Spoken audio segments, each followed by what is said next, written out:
Good afternoon. I think we're going to go ahead and get started with our programming today. I'm Tricia Gray. I'm the chair of the Political Science Department, and I want to welcome you all and thank you so much for coming out to hear our Grawemeyer winner today. This is what I like to call the Academy Awards of the Academy, and I think it's one of the most special and most important things that we do here at the university on a really national and global level. And I'm really excited about our winner today.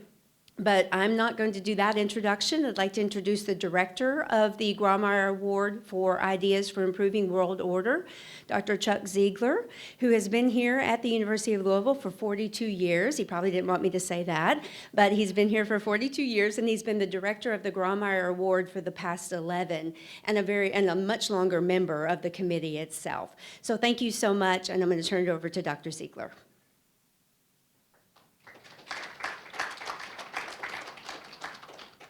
Okay, can you hear me? Is there a microphone over here? Can you hear me all right from here? Everyone's, yeah, pretty much? Okay, good. Well, thank you for that, Trish. Yes, as she pointed out, I am pretty darn old. You need to be on mic. The cameraman can't hear you. Oh, okay, so I need to go over to the, all right. So as Trish said, I've been here at the university for a long time, which means I am pretty darn old. But I'm still moving. I'm still doing the Grawemeyer Award. Been doing it for 11 years, and it's a wonderful thing. I'm going to tell you a bit about it. First, though, I want to introduce to you some of our honored guests.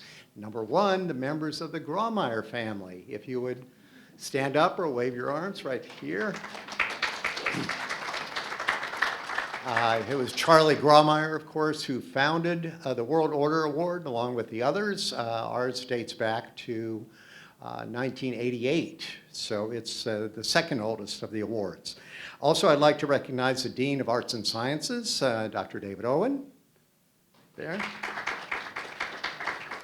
The Executive Director of all 5 of the awards, Dr. Marianne Hambrick, way in the back. You've already met the chair of our department, Trish Gray, and also Roger Payne is here, I believe, right? Roger is a former director. He served 17 years in this capacity. So we're here to celebrate this book, Violence Against Women in Politics, and the ideas in it by Dr. Lena Krook of Rutgers University. I'll put this right here. Let me tell you a bit about the Grawemeyer World Order Award first. It's given to those who've taken on issues of world importance and presented viewpoints that could lead to a more just and peaceful world. That was Charlie Grawemeyer's vision. Each idea supports a noble cause, and that is to inspire us all to work together for the common good, something that I think we don't do often enough in this world. The award's presented annually to a winner of a competition designed to stimulate recognition, dissemination, and critical analysis of outstanding proposals for improving world order. The Grawemeyer Award is accompanied, as all 5 are, by a cash prize of $100,000. It is, as far as we know, the largest award in the political science or international relations field, and that's presented at the award ceremony.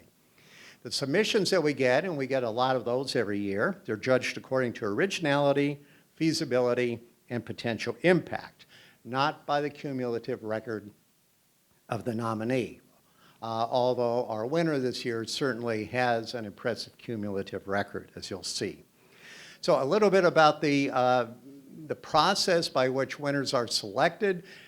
Most people, including the winners, are often surprised by this. We get nominations in starting in January of a year. Then by February, we want them to have all the additional materials in, letters of support and books and so on. As faculty director for the award, I then send these out for peer review. So each book or article, and sometimes they are articles, will get sent out to at least 2 experts in the field. Top people who can review them from a position of real expertise. Then we get those reviews back in. The department committee, and there are a number of members here. Members of the committee, wave your hands. I think most of them are back there. they are the faculty members in international relations, comparative politics, and so on. We meet together in May and we sift through all the evaluations of the award. We narrow it down to somewhere around 6 or 7 of the very best, and then we send those out to the distinguished international jury. Those are very top people in the field at places like Berkeley, Stanford, Cornell, Harvard, Yale, what have you, Toronto, University of Toronto, and other places.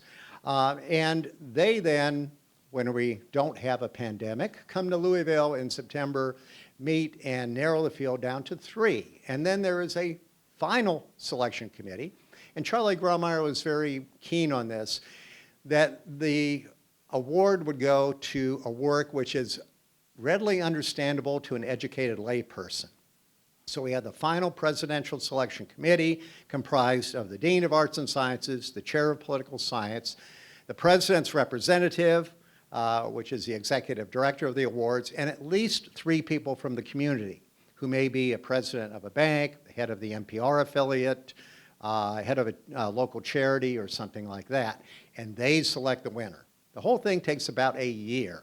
So this is a long and exhaustive process. So it's something to win this. All right. Now let me tell you a bit about our winner. Dr. Lena Krook is professor of political science and chair of the Women in Politics PhD at Rutgers University. And she is the winner for her book, Violence Against Women in Politics. It's a very impressive work, and I will let her tell you about it. She's published widely on the issues of gender and political representation, particularly on electoral gender quotas and the impact of women in public affairs. Her first book, Quotas for Women in Politics, Gender and Candidate Selection Reform Worldwide, published by Oxford University Press, won the American Political Science Association's Victoria Shuck Award in 2010 for Best Book on Women and Politics. In 2019, it was further honored with a George H. Hallett Award for lasting contribution to the literature on representation and electoral systems. She's written a large number of articles in the very top political science journals, British Journal of Political Science, Comparative Political Studies, Comparative Politics, Political Research Quarterly, Politics and Gender, and many others. Her research has been funded by the National Science Foundation, and she's held a Rutgers University Chancellor's Scholarship. Since 2015, Dr. Krook has worked closely with colleagues at the National Democratic Institute and other global practitioners to recognize and combat violence against women in politics. Her book draws on her work with NDI to explore rising attacks against women in public life around the globe. In 2021, her work crossed the academic practitioner divide and was recognized as such by the Rutgers University Chancellor's Award for Global Impacts. She was named to Apolitical's 100 Most Influential People in Gender Policy list, honoring and celebrating people of all genders working on gender policy and making the world a more equitable place. She's won a number of other awards, but I would be here a long time if I went through all of those. Instead of doing that, I'll simply turn the floor over to her. Dr. Krook.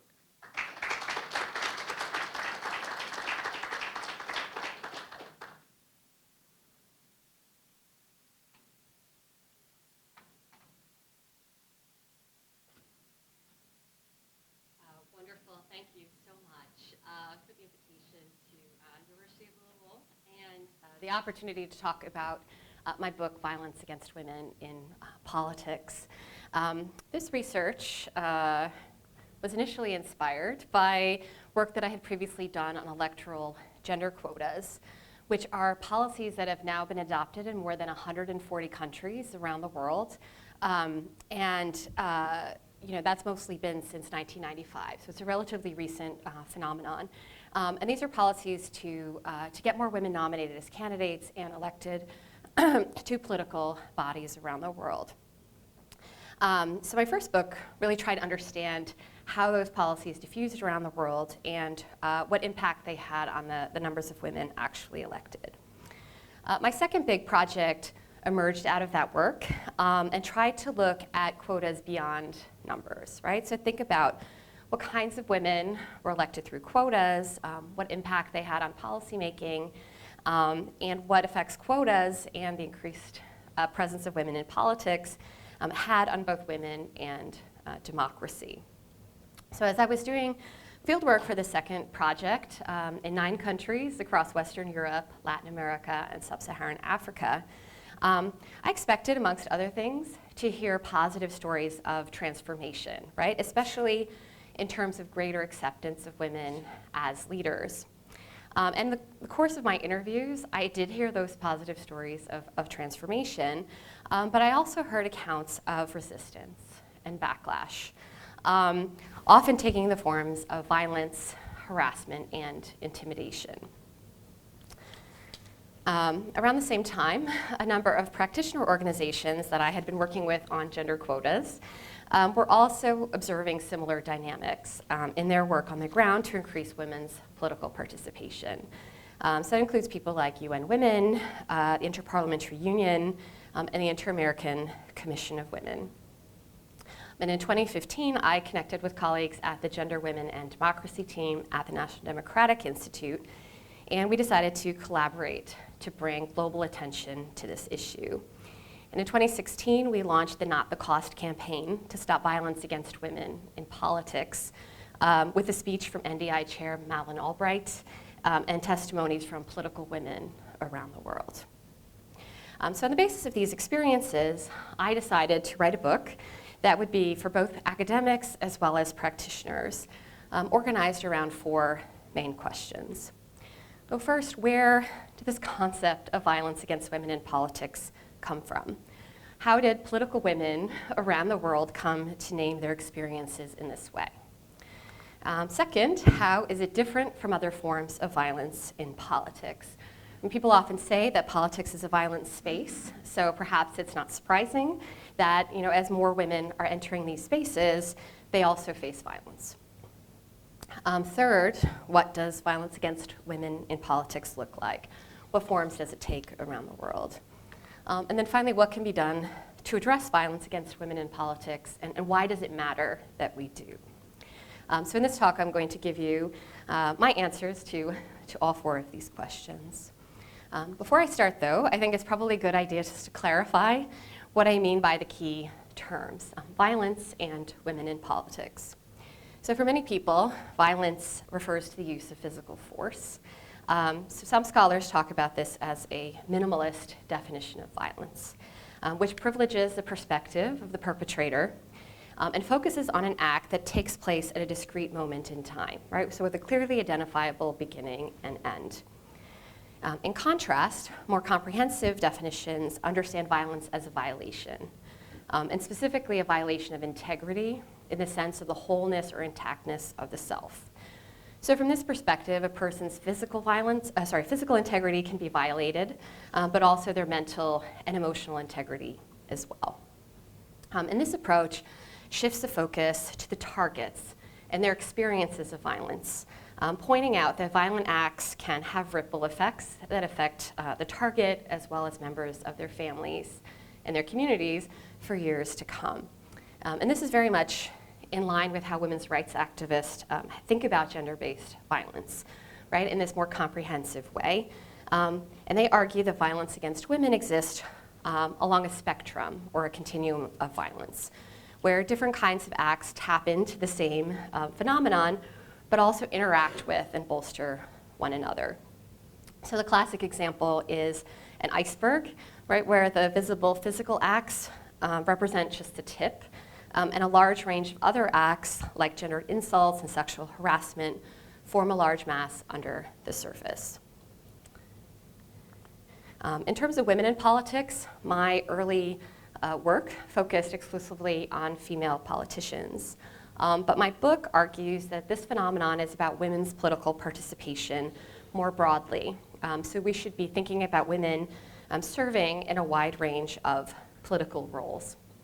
And this is something that's already happening at the UN level, connecting parallel campaigns that have emerged during this time to tackle violence against female politicians, violence against women human rights defenders or activists, and violence against women journalists. But my definition also brings in women as voters, party members, election officials, and staffers and interns, among other possibilities. So it's a very wide definition of violence and a very wide definition of women in politics. Okay, so how did this concept emerge? Well, for a long time, like many of women's experiences, it was a problem with no name. Between 2000 and 2010, however, women in various parts of the global South began to talk about their experiences, alternatively as political harassment and violence against women in politics, and electoral gender-based violence. And although they used slightly different terms, they were trying to capture a form of violence that targeted women in politics because they are women, right? So thinking about how do we capture this phenomenon that's not, that has lacked a concept or a term to describe. Around 2010 or so, a number of international organizations and NGOs working on democracy and electoral assistance began to connect these debates, pointing out that it wasn't a problem that just affected individual countries, but something that sort of crossed countries and crossed different regions of the world. But their initial focus, because of course they're democracy assistance organizations, really focused on this as a problem in the global South. Over the last 10 years, however, women across the global North have also started to speak up about this issue in countries like Australia, Italy, the UK, and the United States. The Me Too movement has also made it clear that sexual harassment is a problem in politics around the world. So, like violence against women in politics is a problem that affects women in a wide range of social, economic, and political contexts. Despite growing awareness of this problem, there's still ongoing barriers to speaking out. One is cognitive, where women normalize the violence against them, treating it as an individual issue rather than the structural problem that it is. Another barrier is political, where women hesitate to speak out because they fear it will make them look weak, or they think it could be weaponized for this reason by their political rivals. A third barrier relates to receptivity, where women do speak out, but then they're not believed, or they're accused of playing the gender card for talking about the violence. And a final barrier concerns resources, where women do want to speak out, but they have no place to go, right? Who would they talk to? Or they lack a language to describe their experiences. So my book really tries to help overcome these barriers in various ways. It really tries to think about how women on the ground have defined this problem and trying to bring some academic tools to understand and develop a more robust definition of this issue. So I would think that one of the ways that I try to address this is through the theoretical framework in my book, which seeks to distinguish between what I call violence in politics and violence against women in politics. So violence in politics is how political violence has traditionally been understood, right, as being directed at political opponents. So in this sense, it's issue-based. It's about implementing your policy vision rather than the other side's. It's a form of violence that affects both men and women and tends to be higher in contexts where there's greater impunity for violence. So conflict and post-conflict context, but also in places where state capacity to enforce the law is relatively low. This form of violence can take some gender-differentiated forms, for example, with the use of sexual violence against female supporters of another party. And the democratic cost of this type of violence are well recognized because one side gets its way through force and intimidation rather than through fair democratic elections. Violence against women in politics, in contrast, is identity-based. It specifically targets women driven by patriarchal imperatives, and namely the idea that politics is a male space, and women therefore must be kept out. It can take some gender-differentiated forms like sexual violence, but also some non-gendered forms like assassinations. The democratic costs of this form of violence, I argue, are not yet widely recognized. And I think this is for a few reasons. First, patterns of violence against women are highly normalized in many societies. So these acts don't really seem like they're out of the ordinary, right? So they don't attract a lot of attention.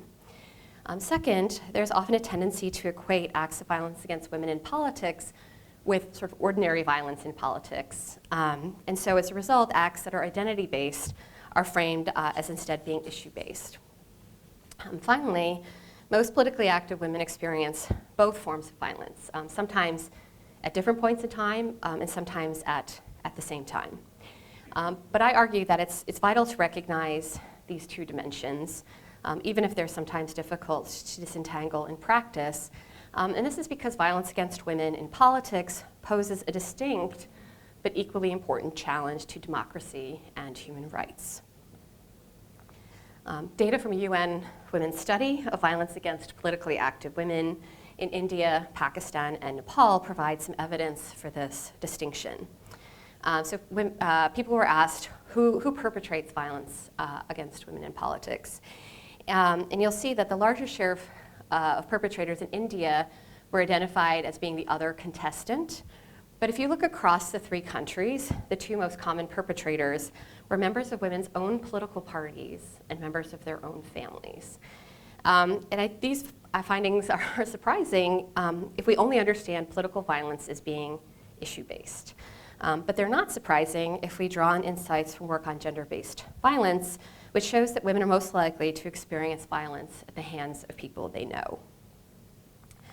Talking about violence against women in politics, of course, doesn't necessarily mean that gender is the only salient identity. In my interviews and in the emerging research in this area, we see that younger women, women of color, seem to face even higher levels of abuse. But this is, again, not surprising because the violence against women in politics framework suggests that women are attacked because they're not seen as rightful participants in political spaces. Right, so this is an insight that should hold as well for people who challenge the status quo in other ways, right? People who don't look like the typical older white male politician. So all of this is to say that not all forms of violence faced by politically active women are cases of violence against women in politics. What really matters is the motive rather than the specific target.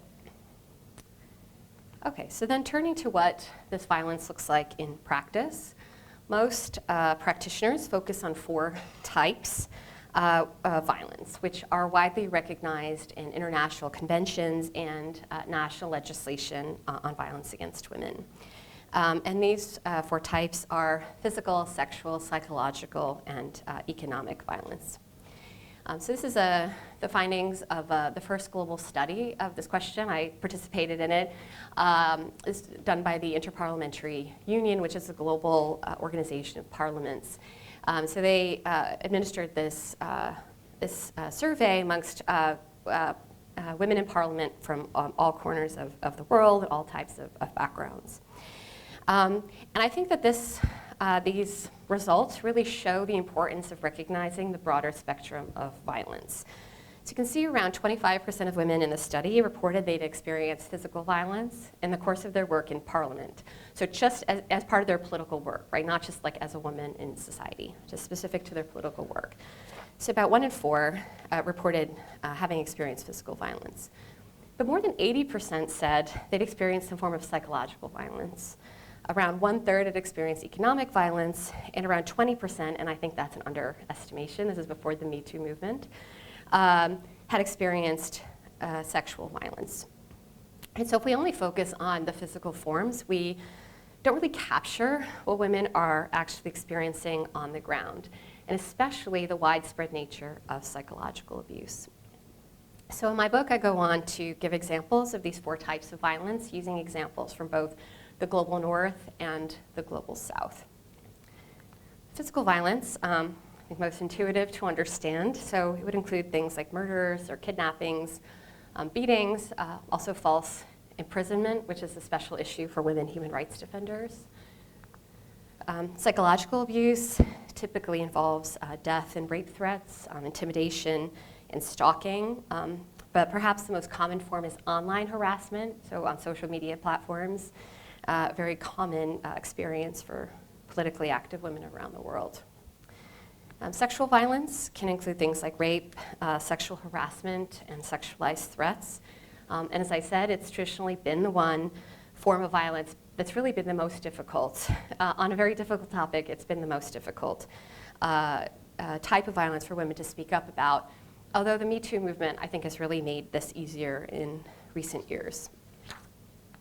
Economic violence, this is maybe a concept that you're less familiar with. It refers to the use, using access to economic resources as a form of intimidation or coercion. So in this context, it can involve destroying women's campaign materials, vandalizing their offices and their homes, and ruining their livelihoods, making it difficult or impossible to continue their political work. To these standard 4 types, I add a 5th category that I call semiotic violence, which I suggest is not captured by the existing typologies. It involves using words and images to degrade and delegitimize women as political leaders, primarily for a larger public. So this would include things like photoshopped images depicting women in sexually graphic and humiliating ways, photos of women without headscarves posted in mosques to suggest that they're immoral, false sex tapes released during elections, and deep fake videos portraying women in false and misleading ways. And semiotic violence is something I think has characterized portrayals of women in public life throughout history, but it's really gained new life with rising gender disinformation campaigns, or the fake news about women leaders. This is the primary tactic. We see this in many different contexts around the world. Okay, so then, given this widespread problem, what can we do?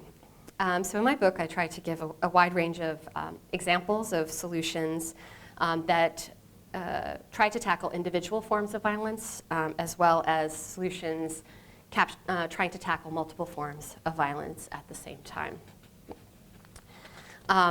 So the starting point for any strategy, and I kept coming back to this in every chapter, is awareness raising. And so I would put the Not the Cost campaign into this category. And our slogan was inspired by suggestions that violence is simply the cost of doing politics for women, right? The price that women have to pay for being politically engaged. So we wanted to shift the perspective by insisting that violence should not be the cost of women's political participation, right? Sort of denormalizing it, right? Calling it what it is. But we also see many different efforts. We see group letters published in prominent newspapers. We see individual women going out and giving talks, publishing books about their experiences. So really at all different levels. In the United States, women in Congress have really been at the forefront of bringing attention to this issue, although it's an issue in local politics, state politics, and federal politics. Women in Congress have really, over the last 2 years, tried to bring growing attention to this issue, using floor speeches, special sessions, open letters to different types of actors, and most recently 2 House resolutions, one in 2020, which is one I've posted here, and another in 2021, trying to raise awareness of violence against women in politics as a global problem, including in the United States, and calling for government action on this issue. When we look at individual forms of violence, we look at physical violence. We've seen efforts in countries like Nigeria and Afghanistan to develop virtual campaigning tools so that women can reach voters without exposing them to security threats, right? And some of these, this particular app, Votes, also helps women raise money for their campaigns in a virtual sort of way. In the UK, we also saw Parliament set up a new security office in the wake of the murder of Jo Cox, who was a member of Parliament in 2016. She was killed 1 week before the Brexit referendum. And so it led to a lot of awareness of violence against politicians in the UK, but specifically women and people of color as well in British politics. So this is a way to try to anticipate those violent threats. In terms of psychological abuse, one of my favorite examples is a Canadian NGO that's developed ParityBot, which tries to detect online abuse against women during elections, and it responds with positive and encouraging messages, right? So like you don't have a feed that's completely negative and insulting and bringing you down, but something that says keep going. It's really important that women are part of the discussion. We also see some individual female politicians. I think Alexandria Ocasio-Cortez is a very good example, who uses her social media platform to try to speak back to the abusive messages that she faces both on and offline. A third strategy, and I think this is really, you see this amongst activists, it's just self-care, right? Just thinking about ways to relieve stress and focus on things that you enjoy to really get your energy back up to fight another day. Sexual violence, this was has emerged since the Me Too movement. And you've seen both of my examples refer to the Me Too movement in different ways. So we see a number of countries' efforts to collect women's testimonies to help connect them to resources, as well as to help inform party policies on sexual violence and harassment. So on the left, you see an example from the British Labour Party.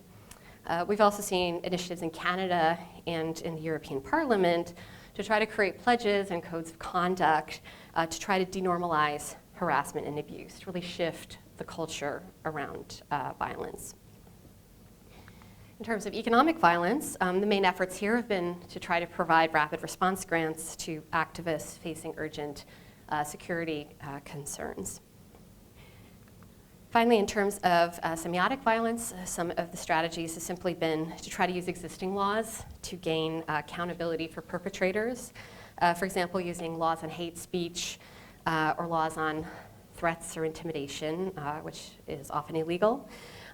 We also see efforts to try to rethink the language of politics in more inclusive and egalitarian directions. And on the right, this is a guide produced by the Chamber of Deputies in Argentina to try to sort of shift the political culture in this more egalitarian way. This is really an area where I think semiotic violence is perhaps the most widespread form of violence against women in politics. And so I think that there's a lot of space here to develop future interventions, especially given powerful intersections with gender disinformation campaigns. In terms of cross-cutting solutions, we are seeing growing efforts at both the global and state levels to develop international frameworks as well as national legislation on this issue. So the UN's been very active in this regard, and many countries in Latin America have seen laws proposed and passed to criminalize violence against women in politics. And the first country to pass a law like this was Bolivia in 2012. And that has really served as a model for many other countries to develop similar legislation. Most recently, Mexico passed a law on this issue. At the civil society level, there have also been efforts to support safety planning for women's political campaigns. So this is included in places like Kenya, a text messaging hotline to report acts of violence that are reported to police, but then also supplemented by follow-up support with legal advice and referrals for medical care and counseling. Okay, so finally, why does it matter that we address violence against women in politics? So in the book, I argue that violence against women in politics doesn't just affect the individual targets. Even if that was true, like if that's the only thing it did, that's still important.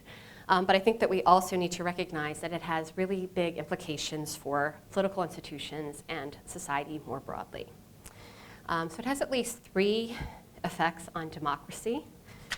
It undermines, first off, the exercise of women's political rights, from the right to vote to the right to run for and hold office, to the right of free expression. It also attempts to interrupt women's political work, drawing time and attention away from their political priorities, and in many cases leading them to self-censor when it comes to speaking out about important topics. And finally, it negatively affects citizens' levels of trust in politicians and the political process more generally. So undercutting civility and mutual respect of political opponents as value in democratic politics. Violence against women in politics also infringes on women's human rights. This is because, above all, it seems to attack women's personal dignity and integrity, undermining their feelings of self-worth. Politically active women in various parts of the world have shared that, in the words of one Kenyan politician, "My attackers had wanted to humiliate me, strip me of all my dignity, and leave of me but a shell." Abuse also threatens individuals' sense of security, right, limiting women's freedom of movement and cultivating a sense of constant external awareness that may sort of thwart their pursuit of social justice due to an increased sense of the cost of that activism. And lastly, violence against women in politics affects gender equality. Violence against women, more broadly, is widely recognized as a form of discrimination against women. In politics, it has both individual and group effects. So many places around the world, it has caused politically active women to leave politics or to very seriously consider leaving politics, or to modify their behaviors, reducing the impact of their voices and participation in political debates. Their mistreatment has also served as a warning to other women to not follow their lead, or in some cases even just to express support for women in public life. And one of the biggest emerging concerns in this area is how violence might affect the political ambitions of young women, affecting not just the present, but also the future of gender equality in politics. So naming the problem of violence against women in politics, therefore, has important repercussions along multiple dimensions, making the defense of women's rights integral to the protection of the political and human rights of everyone. While it is a large and seemingly intractable problem, the good news is that everyone can do something to address it. And perhaps the most important thing being to name the problem and to call it out. And because this is a rapidly developing topic, my book really tries to start a conversation rather than provide the final word. So with this in mind, I created a couple of companion resources to my book that could capture these new developments. It's a Twitter account and a website with all the latest news and research on violence against women in politics. So from academics, but also from different practitioner organizations, policy makers around the world. So I encourage you to check them out if you're interested in being part of the solution as well. Thank you.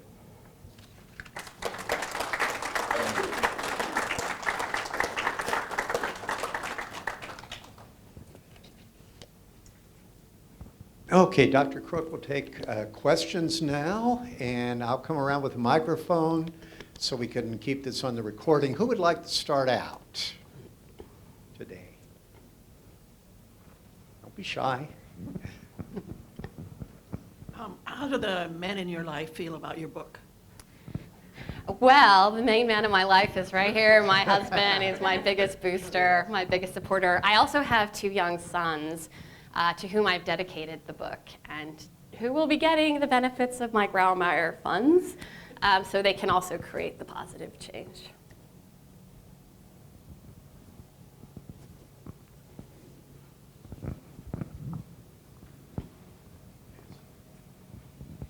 Could you speak a little bit about how you see the different forms of violence that you identified? What global variations, so in terms of looking at kind of regions of the world, you referenced how, we see certain things in the global south, and you sort of mentioned North America. Are each of those forms, comparable in different places, or are there places where certain types of violence are more prevalent?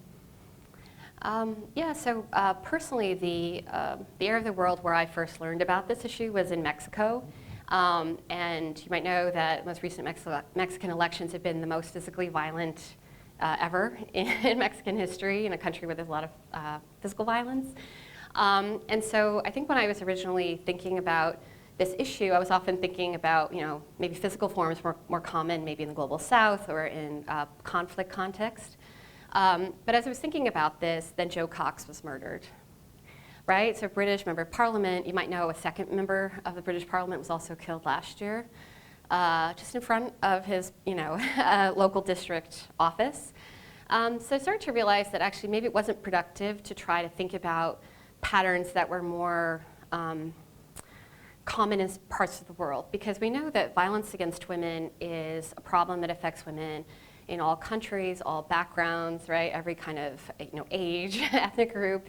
And so I thought, I don't want to foreclose missing, for example, online abuse in Mexican politics, which one of my PhD students really recently finished her dissertation, and she studies online abuse in Mexican politics. So clearly that's an issue, even if maybe it's more common in contexts like Australia or France, for example. And so I really made an effort across all of the chapters to think about what are some examples I can give from different regions and from the global north and global south. So we have examples in every chapter on physical, psychological, sexual, et cetera, that really tries to show that this is a problem that really affects women in many different contexts around the world. Thank you. Great, and maybe I can ask also a question about variation. It's a good follow-up to that. I was curious if how you're thinking about change over time in some of the patterns that you observe. Obviously, this is a problem that we see more of now, right? Mm-hmm. You seem to have some suspicion about whether there actually is more of it now, or whether we're just seeing it. But how do you and the folks who you're working with on this project think about whether what the sort of secular trends are over time? Yeah, I think this is a really big question, right? So first I would say that this is such a new area of research that there are so many questions that could still be asked. And I would say that, this is probably the largest growing area of research on gender and politics, right? So many graduate students, young people just starting out in their PhD studies, really interested in studying this question. So I think we're going to know a lot more about this, in the next 5 to 10 years. And so I would say that there are a lot of questions like variations over time, in individual countries, across countries that we will, get to know more about. But I really struggled with this idea of are these rising attacks or just more visible attacks, right? So in the book I say, there's a few things that could be going on. So we know from the work on gender quotas that there are more women in political life now than ever before in our history. This is in every country around the world, including in the United States. More diverse women, right? Young women, women of color, members of the LGBTQ community, right? We're really diversifying our political spaces. So is it a backlash against diversification? And I think that's part of it. You can see that in the specific types of attacks. At the same time, this moment has led veteran female politicians to speak up about the abuse that they've been facing, right? So women are in the 60s, in the 70s, and I think to me one of the most surprising ones was in 2016, the former Minister of Women's Affairs in France, there was sort of a Me Too movement there without sexual harassment of the vice president of the French parliament, and she said, the people are speaking up about this, bravo. When I was Minister of Women in the 1970s, I was sexually assaulted by a senator, and shame on me for not speaking out, right? And so, you have the Deputy Prime Minister of Canada say, in the 70s, I was raped by one of my colleagues in the provincial legislature, right? So clearly, these women have been experiencing this violence for a very long time. I also got very interested in women's suffrage movements, and both in the US and the UK, suffragettes experienced a huge range of violence, including during public marches, they were physically, sexually assaulted. And this includes in Washington, D.C., right on Pennsylvania Avenue on the way to White House. So I realized that actually this is something that really has characterized women's fight for their political rights for a very long time. But I also think that the present moment has really created opportunities to perpetrate this violence. The increased political polarization we see in the US and elsewhere. Social media technologies makes it super easy, right, to reach women on their phones, right, in their pockets, inside their homes, right, not just on their email accounts or in their places of work. And so there are more ways to perpetrate those attacks, right? So more tools available. And so maybe that's something that makes it feel like it's on the rise too, because it's a much wider experience. So I think the overtime question is very difficult, but I think that it really highlights, I think, the structural nature of the challenge that women's increased presence poses, right, to the existing political system in all parts of the world. Thank you so much for this work. It's so important and vibrant, so I'm so thankful to have you here. I just want to drill down, linking with the last two questioners, about the current situation in the U.S. And again, as the last questioner named, it appears that there is more of the different forms of violence against women in politics in the U.S. with the political polarization. But again, I'm not sure if it appears that way, if people are speaking out more, if we just have more media tools. Wondering if you have any sense about this nation. Yeah, so my impression is that I think that the discussion started to turn in 2016, but I think 2018 is really, I think, the beginning. So 2018 was a year where more diverse groups of women ran for office, like unprecedented numbers in local politics, state politics, in both houses of Congress. And so I think it somehow became more visible as part of this discussion.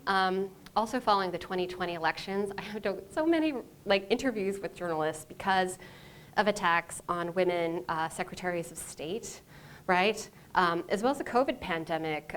There's some interesting research showing that women public health officials, especially women of color public health officials, have received incredible amounts of death threats for mask mandates, right? We also saw last week was the conclusion of the trial of the kidnapping conspiracy against Michigan Governor Gretchen Whitmer, right? Where they were going to not just kidnap her, but also try to publicly execute her on public television, right? So I think American politics is really full of this, but there's also, I think, very much a hunger for women to speak up about it. But it's interesting because one of the journalists I talked to, he was trying to get this article published for about 6 months.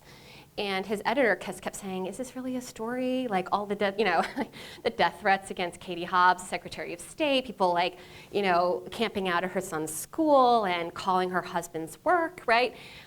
And they were like, well, but she's a public official. She should just expect that. And I think, well, okay, I don't think so. Like there is a line where that's not correct, but also that it's the women governors and the women public health officials and the women secretaries of state who seem to be particularly attracting this vitriol. And the reason why I say it's identity-based is that obviously some of these are partisan differences, but I think it's also the ways that women get attacked. So you look at the Gretchen Whitmer, the evidence, it's like using gendered slurs, right? And who does she think she is being, telling us what to do? This is all about this woman, why is she here? She's not legitimate because she's a woman, right? And so I think there's obviously that partisan element to it, but very much a gendered element about who can and can't participate in our public life. I had a question on, you had on your PowerPoint the percentages with younger women in politics and older women in politics, and I was wondering if you thought that younger women in politics, or if you had any speculation as to whether they reported more violence because they experienced more violence, or if older women are just less likely to report or more desensitized. I think there are a few reasons, few possibilities. So when I helped the Interparliamentary Union on their first global study, the veteran women that I talked to were really in denial about the problem as a problem for themselves. They're like, well, nobody would attack me, but my young female colleagues, oh my God, right? They're really the focus of sexual harassment, or they're the ones who are really questioned. But then I realized that, there's a little bit of that, not just the cognitive, but also that political gap that I talk about, is that I think they may experience it too. And this is why, in that study, there was a question, did you personally experience it, or did you see one of your female colleagues experience it? And that's a classic way of doing research on gender-based violence, because it's hard to admit that you're a victim of violence. So you'll say, oh, does your neighbor, your friend experience it? And then even if they didn't, you sort of put your experience in their category, right? So I think that there may be some underreporting amongst older women. But I think there are also good reasons why younger women might face more attacks. So one is because they challenge the political status quo in two ways, right? There aren't a lot of young people in politics, right? And so they're sort of challenging in multiple ways. And I think somebody like Alexandria Ocasio-Cortez is a classic example. She's the youngest member of U.S. House of Representatives. She's Latina. She's from, she's a bartender, so she has like a lower socioeconomic background, right? So she challenges a lot of the traditional ideas about who we think should be a leader, right, or in public life. But I also think, in addition to that, is the fact that younger people are more likely to be online, right, interacting with people on social media. So I think that if social media is a primary arena for this kind of attack, people know that that woman's online. She's seeing my tweets, right? And so I think there's also that element too, the accessibility to commit those kinds of acts as well. In your research regarding countries with gender quotas, have you noticed any differences in the amounts of violence and the types of violence towards women in countries with gender quotas and countries without? I think that's a wonderful question, especially if I go back to the case of Bolivia, which I mentioned was in 2012 passed a law on violence against women in politics. So this is a country where they introduced a 30% gender quota in the late 1990s. And rather than nominating 30% women, parties committed massive electoral fraud by feminizing the male names on their list. So like Julio was listed as Julia, so like they were trying to find ways to like accidentally on purpose misspell their candidate names. And then there was like legislation passed that you can't do this, and so et cetera. And then you have, the increase of the quota later to 50%. And it wasn't just for national politics, but also for local politics, including in very rural areas, areas with very strong indigenous communities, right, which had more traditional ideas about gender. And so it was really those locally elected women, especially from rural and indigenous areas, that start to name this problem, right? And so the reason why they've gotten to those positions was because of the quotas, right? And so what really seemed to happen was that before women were excluded, now the quotas required women to be included, so you include women, but then you make it so miserable for them that they leave, right? Or that they're just not effective, or you character assassinate them so it's impossible for them to continue in their communities. And so I think there's a very intimate relationship between gender quotas and violence against women in politics. And I think it's not a surprise that Latin America is the region of the world that has made most progress in women's political representation in the last 25 years. It leads all other regions in terms of the share of women in their parliament. Almost all of those countries have a gender quota law, 30%, 40%, 50%, and multiple countries have passed laws on violence against women in politics. So I think these are all intertwined developments. I also had a question about gender quotas and your observations surrounding them. What type of women do you typically see elected by gender quotas in terms of race, religion, sexuality, political ideology, et cetera? Mm-hmm, mm-hmm. This is part of my ongoing project, so thank you for expressing interest in this question. So I've been doing research in different parts of the world. I also do like consulting in other additional parts of the world.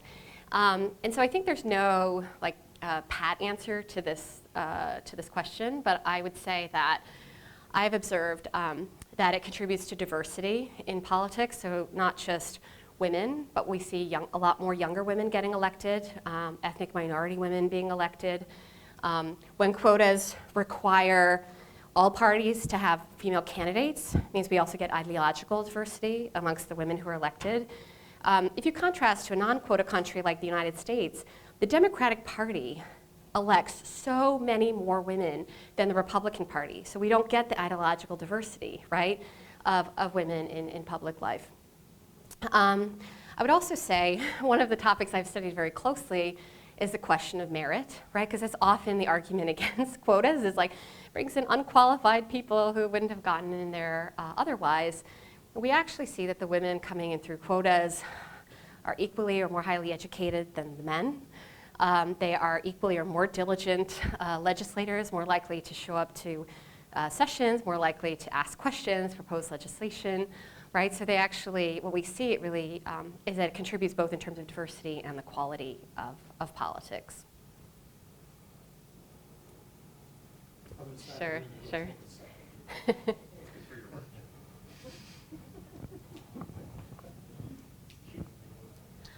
A question about the world of practitioners and programming. I wonder if this work that you've done, do you see a point when incorporating discussions about violence against women in politics, providing women with resources, is that going to be incorporated into candidate recruitment and candidate training and civic and political party initiatives to bring more women into politics? I've spent time supporting initiatives in the past to encourage women to participate, but then we also wonder, are we making women more vulnerable, and is this going to become sort of part of incorporated into resources that are provided for women sort of from the beginning? Do you see that coming about? Yeah, I think that's a very important question, and sometimes people have asked me, is it not maybe counterproductive to talk about violence against women in politics because it will turn more women off to politics, right? Especially young women. But I actually think that it's so important to talk about this, because if women then go off to run for office and they get all these online abuse or scary emails or phone calls, or people approaching them in the streets, and they think it's me problem, right? It's not a we problem, right? And I think I have sat on panels with female politicians. I have talked to them, like women crying, just like remembering their experiences. I think we need to prepare women, right? Like this is going to happen, and it's not just going to be like because you're a person in public life, but because you're a woman, and people are going to attack you in very personalized ways. That means you can be prepared for that, right? It's like psychologically brace yourself. But I've seen a number of candidate training programs now include things like how to be safer online, right? How do you deal with online attacks? Like, do you delete? Do you block? Do you report? Right? How do you have sort of a healthier online life, right? It also means that if you do need to take precautions like don't publish your address, right? Or, the transportation you take, like all these things are just easy things you can just sort of adjust to make yourself safer. And I think we're seeing more of that in the international programming on this issue, as well as in some of at Rutgers, we have training programs for women in politics, where they also include this in terms of your digital, campaign strategies and things like that. Okay, any other questions? While you're thinking about it, I will go ahead and ask one. Fascinating presentation, really wonderful. It got me thinking, though, about some of the other questions, too, related to the current, what seems to be global upsurge in populism. Yeah. And Marine Le Pen accepted. Many of the populist movements are male-dominated, macho. And do you see this as a growing problem for those populist movements, whether they're India, here, Hungary, Poland, Brazil, to generate more violence against women in politics? Definitely, definitely. So, we see populist movements are often, in most cases, right, led by, say, charismatic male leaders who really focus on their macho style. I mean, Vladimir Putin is also just all about trying to perform his masculinity, right?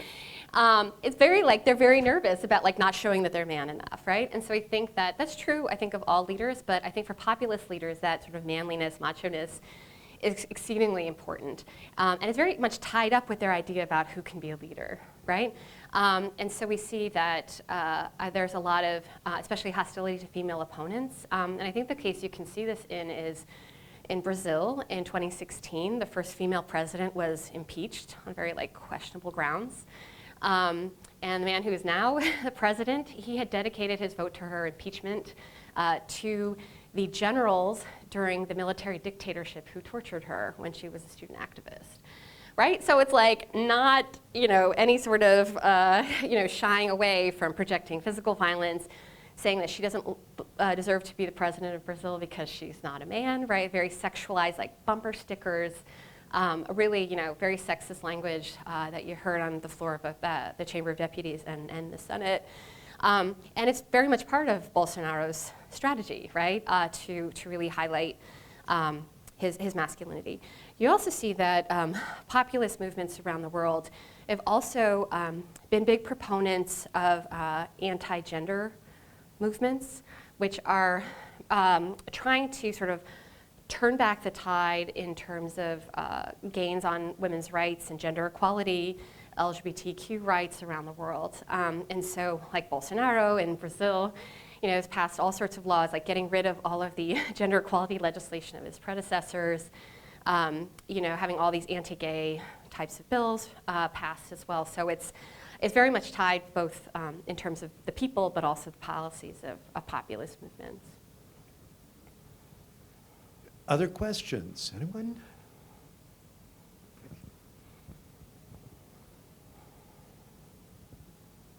So in talking about ways to address violence against women, are there any initiatives to educate like young men and boys about this problem and sort of teach them about how to like respect women in politics? I don't know about like a specific program, but I think that there's a lot of, work trying, sort of trainings that are being developed that aren't just about training women candidates, but also trying to promote gender equality values in politics. So my colleagues at the National Democratic Institute created like a whole training for men in political parties to think about gender equality, like their own gendered identities. And it's really about like trying to raise awareness and sort of shift their mindsets about gender equality, not just in politics, but like in all areas of life. This is why I think it's really important that this is an issue that should just be directed at women, right? I think we need to talk about this amongst men in our communities as well. I should also just highlight that and I think this gets back to the early question about the men in my life, is that it's not just men who are perpetrating violence against women in politics, it's actually other women as well.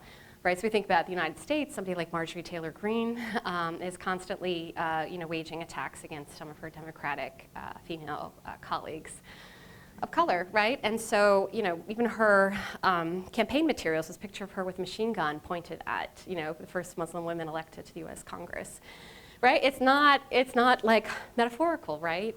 It's something that can raise the levels of danger experienced by our elected representatives. So women can also perpetrate this, and so I think that's another reason to make sure both men and women, we can talk about this to both those groups. Okay, other questions? Anyone? Going once, going twice? Okay, let's thank Dr. Krook for a wonderful presentation. Thank you.